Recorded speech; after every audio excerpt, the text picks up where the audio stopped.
Abolition.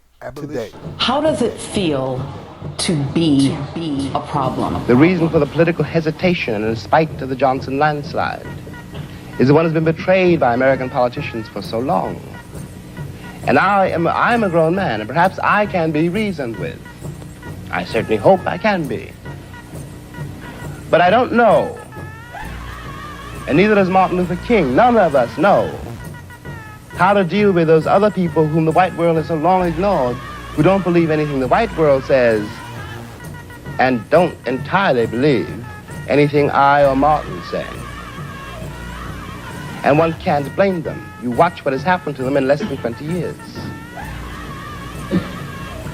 It seems to me that the city of New York, for example, this is my last point. How does it feel to be a problem? We've had Negroes in it for a very long time.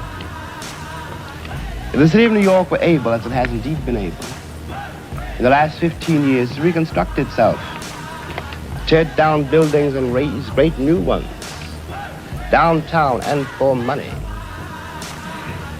and has done nothing whatever except build housing projects in the ghetto for the Negroes.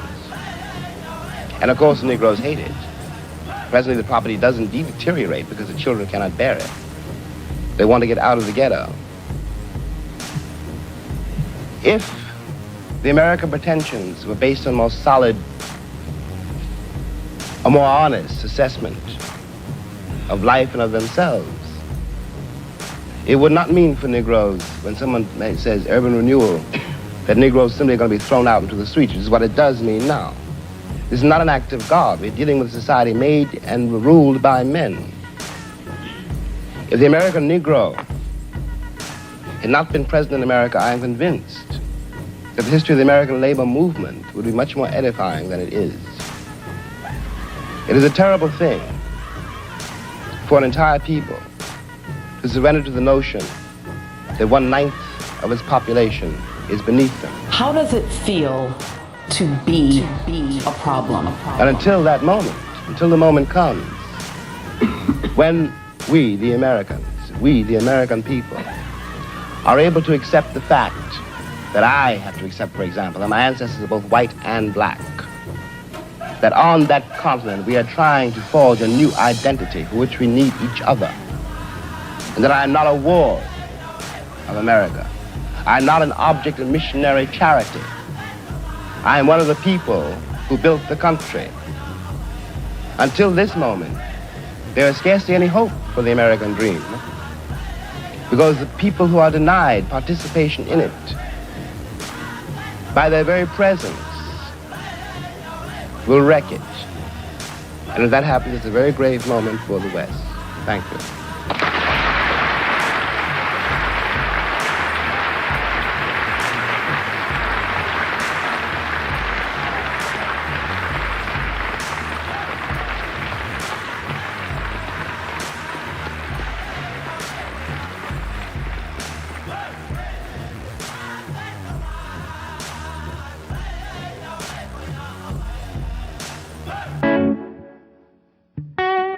How does it feel to be a problem? Everyone has problems. That's the human condition. No amount of wealth, no racial privilege, no righteousness of purpose and action leads to a life without problems. Everyone has them. But Du Bois was pointing to something different. Not just having problems, but being a problem. How does it feel to be a problem? To have your very body and the bodies of your children to be assumed to be criminal, violent, malignant? How does it feel to be trapped on the roof of your home as the flood waters rise and be called a refugee?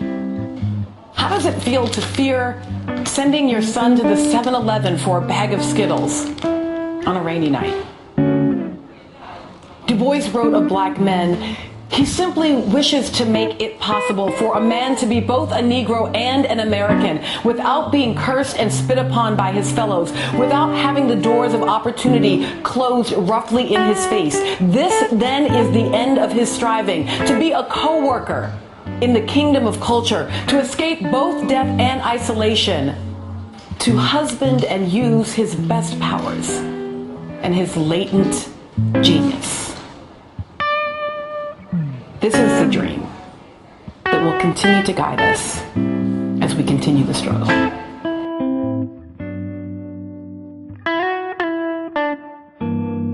Abolition today.